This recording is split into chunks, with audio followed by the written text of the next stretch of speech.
తాడేపల్లిలో వైసీపీ నేత సజ్జల రామకృష్ణారెడ్డి మీడియాతో మాట్లాడుతున్నారు. లైవ్లో చూద్దాం. ఎందుకు జగన్మోహన్ రెడ్డి గారి పట్ల ప్రజలు సానుకూలంగా ఉన్నారు, వైఎస్ఆర్ కాంగ్రెస్ పార్టీ పట్ల అని చెప్పడానికి ఒక 100 ఇవి కనిపిస్తాయి.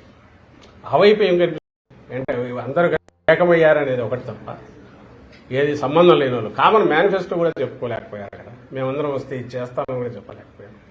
మరి జనం ఎందుకు వాళ్ళకి అంతగా ఇది పడతారు? ఎక్సెప్ట్ వాళ్ళు తయారు చేసుకున్న వండుకున్న ఎగ్జిట్ సర్వేలో తప్ప వేరే రకంగా అది కనపడేది కూడా కాదు. చేసిన